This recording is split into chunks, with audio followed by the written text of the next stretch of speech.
기도하심으로 수요 성경 강해를 시작하겠습니다. 하나님 아버지 감사합니다. 오늘도 하나님의 은혜 가운데에 3일 저녁을 맞이하여 저희들이 함께 모이지는 못하지만 흩어진 가운데에 이 시간을 기억하며 주의 말씀을 함께 나눕니다. 또 주의 말씀 가운데에 주님께서 2000년 전 저희들에게 주셨던 놀라운 구원의 역사를 다시 한번 마음에 되새기게 하시니 감사를 드립니다. 특별히 추석 명절을 맞으면서 우리 모든 교우들의 가정을 하나님 안보하시고 주님의 은혜 가운데에 지켜주시기를 기도하옵나이다. 하나님 아버지, 원근각지에 흩어져 있는 주의 권속들이 이 시간 하나님 앞에 한 마음으로 말씀을 귀 기울이고자 하오니 성령 하나님 깨닫는 은혜를 주시고 또 저희의 삶이 주님 앞에서 말씀으로 충만해지는 은혜를 누리게 하옵소서. 감사드리오며 예수님의 이름으로 기도드립니다. 아멘. 수요 성경 강해 계속해서 우리 마태복음 2장 13절부터 23절까지의 말씀을 봉독하겠습니다. 구약 성경 마태복음 2장 13절부터 23절까지의 말씀을 함께 봉독합니다. 그들이 떠난 후에 주의 사자가 요셉에게 현몽하여 이르되 헤롯이 아기를 찾아 죽이려 하니 일어나 아기와 그의 어머니를 데리고 애굽으로 피하여 내가 네게 이르기까지 거기 있으라 하시니 요셉이 일어나서 밤에 아기와 그의 어머니를 데리고 애굽으로 떠나가 헤롯이 죽기까지 거기 있었으니 이는 주께서 선지자를 통하여 말씀하신 바 애굽으로부터 내 아들을 불러냈다 함을 이루려 하심이니라. 이에 헤롯이 박사들에게 속은 줄 알고 심히 노하여 사람을 보내어 베들레헴과 그 모든 지경 안에 있는 산의 아이를 박사들에게 자세히 알아본 그 때를 기준하여 2살부터 그 아래로 다 죽이니 이에 선지자 예레미야를 통하여 말씀하신 바 라마에서 슬퍼하며 크게 통곡하는 소리가 들리니 라헬이 그 자식을 위하여 애곡하는 것이라. 그가 자식이 없으므로 위로받기를 거절하였도다 함이 이루어졌느니라. 헤롯이 죽은 후에 주의 사자가 애굽에서 요셉에게 현몽하여 이르되 일어나 아기와 그의 어머니를 데리고 이스라엘 땅으로 가라. 아기의 목숨을 찾던 자들이 죽었느니라 하시니 요셉이 일어나 아기와 그의 어머니를 데리고 이스라엘 땅으로 들어가니라. 그러나 아켈라오가 그의 아버지 헤롯을 이어 유대의 임금됨을 듣고 거기로 가기를 무서워하더니 꿈에 지시하심을 받아 갈릴리 지방으로 떠나가 나사렛이란 동네에 가서 사니 이는 선지자로 하신 말씀에 나사렛 사람이라 칭하리라 하심을 이루려 함이로라. 아멘. 오늘 말씀은 동방 박사들이 아기 예수를 찾아 경배한 후에 이어지는 이야기입니다. 그들이 떠난 후에 13절에 이렇게 시작을 합니다. 그들이 이제 동방 박사들을 말하는 것이죠. 주의 사자가 요셉에게 현몽하여 아기를 찾아 죽이려고 하니 일어나 피하라, 이런 메시지를 전하십니다. 예수님께서 세상에 오셨다 하는 사실은 몇 가지 대단히 중요한 신학적 의미로 우리가 이해할 수가 있습니다. 첫 번째는 하나님께서 육신을 입고 우리 곁에 임하셨다 하는 놀라운 은혜의 사건입니다. 하나님께서 이 땅에 오셨다. 우리와 함께 하시기 위해서 오셨다 하는 것이죠. 두 번째가 바로 그것입니다. 우리와 함께 하시는 하나님. 우리와 함께 하심을 확실히 알게 해 주시고자 이 땅에 오셨다는 것입니다. 물론 하나님께서는 우리와 함께 하셨습니다. 역사를 통틀어서 하나님은 모든 백성들과 함께 하셨습니다. 그러나 그것을 잘 알지 못한 까닭에 범죄하고 불신앙하고 또 불안해하고 염려하며 어리석게 살았던 인생들에게 하나님께서는 임마누엘의 놀라운 은혜 사건을 분명하게 알게 하시기 위해서 예수 그리스도가 사람이 되어 오시는 그 놀라운 은혜의 사건을 허락하신 것입니다. 그리고 마지막 세 번째 의미가 있다면 그것은 모든 하나님의 백성들을 구원하시기 위하여 십자가의 제물 되시기를 마다하지 아니하시고 이 땅에 오신 생명의 역사다 하는 사실입니다. 그런데 이처럼 예수님께서 세상에 오셨다 하는 이 사실은 처음부터 간단하지 않았습니다. 결코 쉽지 않았습니다. 예수님께서는 오시는 상황부터 이 죽이려고 하는 이러한 권력의 위협 가운데에 노출이 되었던 것입니다. 헤롯이 이제 아기를 찾아 죽이려고 했습니다. 자, 헤롯이 속은 줄 알고 아기를 찾아 죽이려고 한다 하는 그 내용이 이제 16절에 나옵니다. 16절을 보면 이 헤롯이 박사들에게 속은 줄 알고 심히 노하여 사람을 보내어 했습니다. 우리가 지난 시간에 본 것처럼 아기 예수를 경배한 동방 박사들에게 하나님께서는 그들의 꿈에 나타나셔서 헤롯에게로 돌아가지 말고 다른 길로 돌아가라, 이렇게 인도함을 받게 되었죠. 그래서 동방 박사들은 다른 길로, 사실 그 전에 동방 박사들이 영문을 알지 못하였을 때 당대의 왕이었던 헤롯을 찾아가서 유대인의 왕으로 나신 이가 어디 있느냐 이렇게 물었을 때에 헤롯이 내가 왕인데 누가 또 왕으로 태어났다는 것이냐, 이것은 필시 모반이다. 그러므로 그렇게 태어났다고 하는 자를 찾아서 죽여야겠다, 이렇게 생각을 하고서는 동방 박사들에게 말했죠. 어디 있는지 찾거든 경배하고 나에게도 일러주면 나도 경배하겠다, 이렇게 이제 그들에게 부탁을 하였고, 동방 박사들도 아마 별 다른 일이 없었다면 의심 없이 아기 예수에 대한 그런 사실을 전했을 것입니다. 그렇지만 꿈에 이제 이렇게 현몽하여져서 동방 박사들이 다른 길로 가게 되었고, 또 헤롯이 그로 인하여 박사들에게 그냥 간 것을 알고 속은 줄을 알았다. 사실 속인 것은 헤롯이죠. 박사들에게 속은 것이 아니라. 그러나 박사들이 이제 말하지 않고 자기 길로 갔다고 하는 그 사실을 알았다는 것이지요.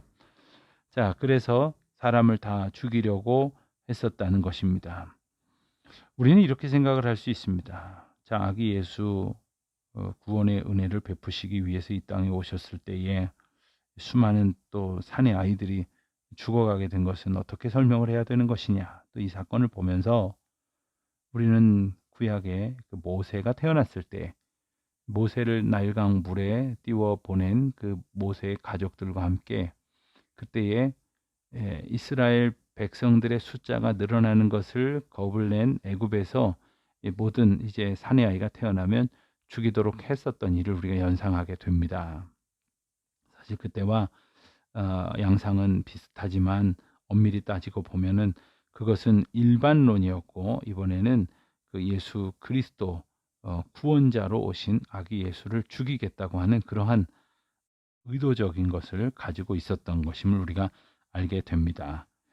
그런데 이와 같은 일이 어떻게 일어날 수 있을까? 이것은 한마디로 말을 하면 바로 이미 하나님께서 구약의 선지자를 통해서 하신 말씀을 이루려 하심이니라 하신 이 말씀을 통해서 우리가 그 뜻을 이해할 수 있게 됩니다. 오늘 말씀에 보면 15절에도 15절 말씀 보면 헤롯이 죽기까지 거기 있었으니 이는 주께서 선지자를 통하여 말씀하신 바 애굽으로부터 내 아들을 불렀다 함을 이루려 하심이라 이런 말씀이 나오죠. 또 18절에도 보면 라마에서 슬퍼하며 이렇게 시작하는 예레미야 31장 15절 말씀이 인용이 된 뒤에 18절 마지막 부분을 보면 위로받기를 거절하였도다 함이 이루어졌느니라 이렇게 말씀하십니다. 또 23절에 가서 보면 나사렛이란 동네에 가서 사니 이는 선지자로 하신 말씀에 나사렛 사람이라 칭하리라 하심을 이루려 함이더라 했습니다. 이사야 11장 1절에 나오는 이 예수 그리스도께서 나사렛에서 정착하시어 나사렛 사람으로 불리워지신다고 하신 그 예언의 말씀이 응하게 되었다고 하는 것이죠. 오늘 말씀에 여러 차례 반복되어졌던 그 의미가 무엇입니까? 하나님의 말씀이 응하여진다. 하나님의 말씀이 성취된다. 하나님의 주권 가운데 이 사건이 있다는 것입니다. 여러분, 우리는 이 세상에서 많은 사건들을 경험을 합니다. 개인적으로도 경험하고 함께 공동체적으로도 경험을 합니다. 가정적으로나 교회적으로나 또 국가적으로 사회적으로 또 범세계적으로 많은 일들을 겪습니다. 그럴 때마다 우리가 종종 의심하고 걱정하는 것은 무엇입니까? 도대체 이 일의 의미가 무엇이냐? 어떻게 이런 일이 일어날 수 있느냐? 그러면서 하나님께서 과연 이 일 가운데 무슨 뜻을 가지고 계시느냐? 그러다가 알지 못한다고 해서 하나님이 가지고 계신 그 뜻을 부인하거나 혹은 왜곡하거나 혹은 그 뜻에 대해서 바른 마음으로 그 뜻을 알려고 구하는 것이 아니라 하나님의 그 다스리심과 신정론적 하나님의 섭리를 그저 부인하려고 하는 어리석은 생각을 가질 때가 있다는 것이지요. 하나님께서 다스리시는 이 세상, 하나님의 주권, 하나님께서 통치하시는 그 계획하심 가운데에 우리가 있다 하는 것을 우리가 잊지 말아야 할 것이겠습니다. 예수님은 오시는 시간부터 죽이려는 사람들이 있었습니다. 헤롯이 예수님을 죽이려고 그 수많은 사람들을 죽여가면서 예수님을 살려두지 않으려고 했습니다. 한참을 그랬습니다. 그래서 하나님께서는 그를 이제 피하도록 하십니다. 애굽으로 내려가게 하시는 것이죠. 애굽으로 내려가게 하셨다. 사실 이스라엘 백성들에게 있어서 이 애굽이란 특별한 의미를 가집니다. 물론 이제 왕정 시대에 애굽이 이스라엘을 끊임없이 괴롭히고 그리고 애굽과 이스라엘은 많은 전쟁을 겪게 되었습니다마는 더 거슬러 올라가 보면 애굽은 어떤 땅입니까? 이스라엘의 흉년이 들었을 때에 야곱이 그의 일가 70명을 데리고 이제 애굽으로 갑니다. 하나님께서는 그 애굽 땅에 미리 보내셨던 하나님의 주권 가운데에 섭리하셨던 요셉을 통하여 야곱과 온 가문이 애굽에서 정착을 하게 하십니다. 그리고 430년이 흐른 뒤에 단 70명으로 애굽으로 건너갔던 야곱의 일가는 무려 장정만 60만 명, 또 여인들과 어린아이들, 또 노인들까지 합치면 물경 대략 한 200만 명에 이르는 그런 많은 큰 민족을 이루게 되었다고 하는 것. 하나님께서 사실 애굽을 통하여 이스라엘 백성들을 이제 흥왕하도록 하셨다고 하는 사실을 우리는 알게 됩니다. 어쩌면 애굽에서의 시간들이 이스라엘을 온전케 하시고 다시 번성케 하시는 그러한 시간으로 하나님께서 사용하셨다는 것이지요. 사실 이스라엘 백성들의 그 주업은 유목업이었습니다. 그들은 한마디로 말하면 유목민이었죠. 유목민이라는 말은 본래 어디서든지 이렇게 지낼 수 있고 어디서든지 소나 양이나 이런 가축들을 기르면서 그렇게 살아왔던 민족들이었기 때문에 실상 어디든지 정착할 수 있고 또 어디든지 이동할 수도 있는 것입니다. 그렇기에 하나님께서는 이스라엘 백성들에게 이제 이 애굽에서의 시간들을 통하여 하나님을 바라보도록 하셨지만 또 애굽에서의 시간들을 통하여 오직 포로된 근성으로만 사로잡혔던 지난날의 역사를 우리가 보았던 것이죠. 자, 요셉이 이제 마리아와 함께 아기 예수를 데리고 애굽으로 떠나게 됩니다. 그리고 15절에 보면 헤롯이 죽기까지 거기 있었다. 이 또한 하나님께서 하신 말씀을 이루려 하심이었다 하는 것입니다. 사실 애굽은 여러 가지 곤경과 위험에 처한 이스라엘 백성들에게 있어서 이와 같은 피난처의 역할을 감당하게 되었습니다. 요셉과 마리아와 아기 예수가 애굽으로 피신한 그 시간들을 통해서 그의 백성 이스라엘 전체의 고난의 역사가 응집된 형태로 반복되어지는 셈이라고 말할 수 있습니다. 그것은 또한 이스라엘 역사의 긍정적인 기본 사실이라고 말할 수 있는데, 다시 말하면 애굽에서 이끌어내심, 즉 불렀다라는 말씀을 바라보는 데에도 역시 타당한 시각을 우리에게 허락합니다. 또한 그것은 하나님의 아들로서의 이스라엘의 명예로운 칭호를 바라보는 데에도 타당합니다. 그것은 구약 성경에 인용된 대로, 구약 성경에 하나님께서 말씀하신 그대로 불러내었다 하신 그 말씀을 이루시려고 하신다는 사실이죠. 자, 그렇게 이스라엘 백성들이 애굽과 특별한 관계 속에 있음을 우리 이 말씀을 통해서 보게 됩니다. 그리고 나서 19절입니다. 헤롯이 죽은 후에 시간은 흘러서 헤롯이 죽었습니다. 주의 사자가 애굽에서 다시 요셉에게 현몽하여 말씀하십니다. 오늘 말씀 13절에도 요셉에게 현몽하였다 하는 이야기가 나오고 또 19절에도 다시 헤롯이 죽은 후에 요셉에게 현몽하였다 하시는 말씀이 나오는데, 이와 같은 현몽하였다 하는 표현은 그저 우리가 보통 잠자다 꾸는 그런 꿈이 아닙니다. 또한 이것을 달라고 구한다고 해서 얻어지는 것도 아닙니다. 하나님께서 하나님의 강권적인 섭리하심 속에 그 뜻을 밝히 보여주시기 위해서 하나님의 은혜의 뜻을 나타내시는 그러한 방편입니다. 그러한 하나님의 계시하심을 받은 요셉은 즉시 순종하여서 일어나 아기와 그의 어머니를 데리고 이스라엘 땅으로 가라 하신 그 말씀에 순종을 합니다. 신약 성경에서 이스라엘 땅이라는 표현은 사실 여기에만 나옵니다. 이스라엘 땅으로 가라. 20절에 나오는 이 말씀. 아기 예수 메시아께서 피신을 갖다가 이제 약속된 거룩한 땅으로 돌아온다 하는 것이죠.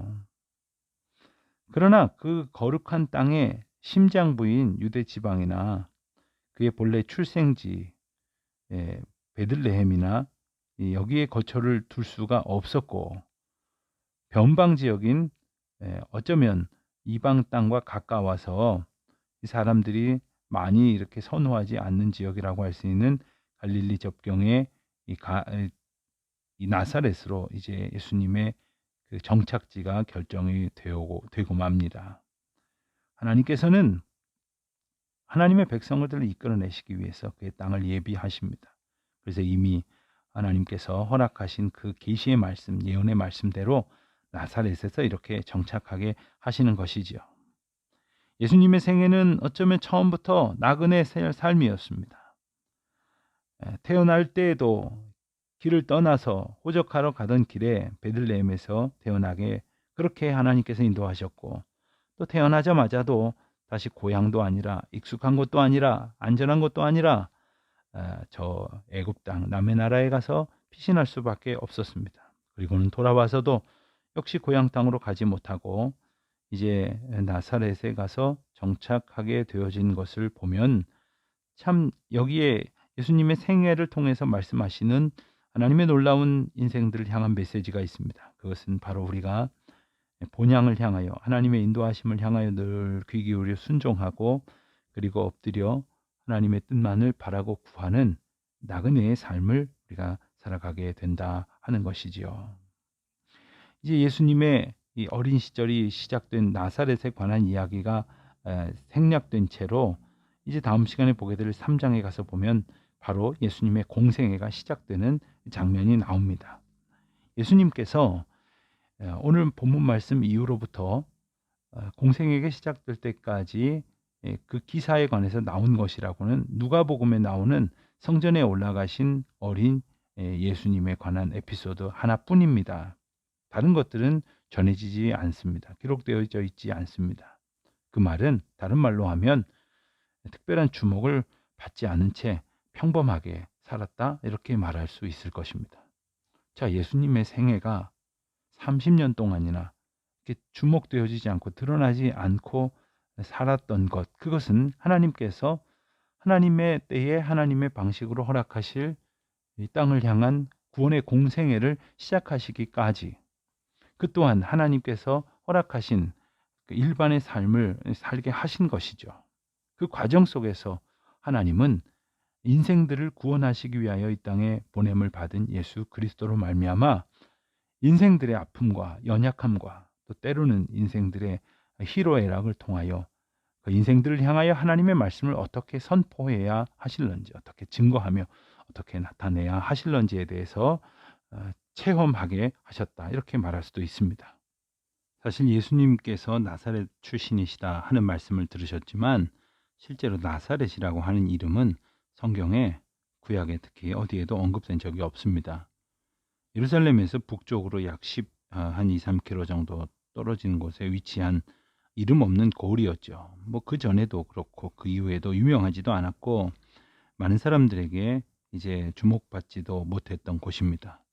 그런데 바로 이런 곳에 하나님께서 선지자의 말씀을 통해서 이 메시아가 이제 이 지방을 거쳐 출현하게 된다고 하는 말씀을 하신 이유, 어쩌면 마태는 나사렛 사람이라는 말을 멸시받거나 싫어서 버림받는 그러한 사람이라는 뜻으로 사용했다고 말할 수도 있습니다. 그 지역 사람들이 실제로 그렇게 취급되었다고 하는 것이 요한복음 1장에 기록되어 있기도 합니다. 만약 이러한 내용들을 다 사실로 기반한다고 했을 때 마태가 생각한 그러한 예언들에는 시편의 말씀, 이사야의 말씀 여러 가지 것들이 포함되어 있었을 것입니다. 자, 나사렛에서 무슨 선한 것이 나겠느냐 하는 이야기들을 이스라엘 사람들과 혹은 다른 지방에 있는 사람들이 말하곤 했다지 않습니까? 그럼에도 불구하고 예수님께서 그곳을 통하여 나신 그리고 지나셨던 이유, 그리고 그곳에서 공성회를 준비하셨던 이유, 가장 낮고 낮은 곳을 통해서 이 땅에 오신 아기 예수께서 또한 이 땅에 많은 그저 힘겹게 하루하루를 살아가고 있는 인생들을 바라보면서 그를 향한 하나님의 놀라운 사랑을 구체적으로 나타내시고자 이 구원의 놀라운 사건을 시작하시는 장면을 우리가 다음 주부터 계속 이어서 보도록 하겠습니다. 기도하시겠습니다. 하늘에 계신 우리 아버지, 아버지의 이름을 거룩하게 하시며 아버지의 나라가 오게 하시며 아버지의 뜻이 하늘에서와 같이 땅에서도 이루어지게 하소서. 오늘 우리에게 일용할 양식을 주시고 우리가 우리에게 잘못한 사람을 용서하여 준 것 같이 우리 죄를 용서하여 주시고 우리를 시험에 빠지지 않게 하시고 악에서 구하소서. 나라와 권능과 영광이 영원히 아버지의 것입니다. 아멘.